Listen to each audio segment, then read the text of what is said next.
এখন আছি আমি রাজারহাট ঘুমটির কাছে। এই যে পিছনেই আমাদের হাড়োয়া ডানকুনি বাস রুটের ঘুমটি। অনেক প্যাসেঞ্জার কিন্তু এখানে ভুল বুঝে যায় বা বোকাও বানাবার একটা চেষ্টা করা হয় এখানে, যে লেট ফাইনটা চলে আর কি। তো লেট ফাইনটা কেমনভাবে চলে একটুখানি বলি। অনেক সময় গাড়িতে উঠে অনেক কন্ট্রাক্টর বাবু বলে 400 টাকা যাচ্ছে, কখনো 300 টাকা যাচ্ছে। তো এই যাচ্ছে কি পাচ্ছি সেটা বলে না। একটা এক্সাম্পল দিয়ে আপনাদের একটুখানি বুঝিয়ে দিই। মনে করুন এখানে যদি 10 টাকা মিনিট লেট চলে, মানে 1 মিনিট লেট করলেই 10 টাকা দিতে হবে। তাহলে কোনো গাড়ি যদি এসে 10 মিনিট লেট করে তাহলে তার ফাইন হবে 100 টাকা। আর তার পরের গাড়ি যদি আসে, পরের গাড়ি যদি 20 মিনিট লেট করে, তো সেই গাড়ির ফাইন হবে হচ্ছে 200 টাকা। তাহলে লেটটা এইভাবেই লেনদেন হয়। প্রথমের যে গাড়ির 100 টাকা পাচ্ছে, প্রথমের যে গাড়ির 100 টাকা ফাইন হয়েছে, সেই লেটটা পরের গাড়ি পাবে।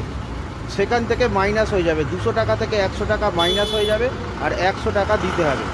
আবার তারপরে যদি কোনো গাড়ি আসে, সেই গাড়ির ফাইন দেখা যাচ্ছে 15 মিনিট লেট করেছে, তাহলে তার হবে 150 টাকা। আর এখানে 200 টাকা আগের গাড়ির ফাইন দিয়ে গিয়েছে, তাহলে সে 50 টাকা পাবে। তো ম্যাক্সিমাম রুটেই এইভাবে লেটটা লেনদেনভাবে চলে।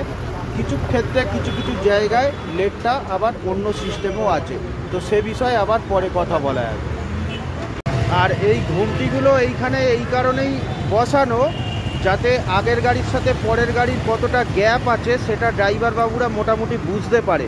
আর এই ঘুমটিগুলো আমরা যেখানে যেখানে দরকার মনে করি বাস মালিকরা, মানে মেন পয়েন্ট যেখানটায় দিলে পুরো রুটটা সুস্থভাবে চলবে, সমস্ত বাসই মোটামুটি একটা টাইম মেনটেন করে যাবে আর কি, যাতে গায়ে গায়ে না হয়ে যায় বা অত্যাধিক না গ্যাপ হয়ে যায়, সেই হিসাব করেই আর কি বসানো।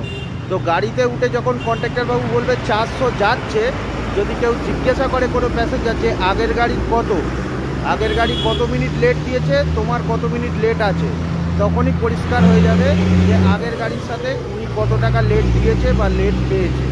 তো আসি বন্ধুরা।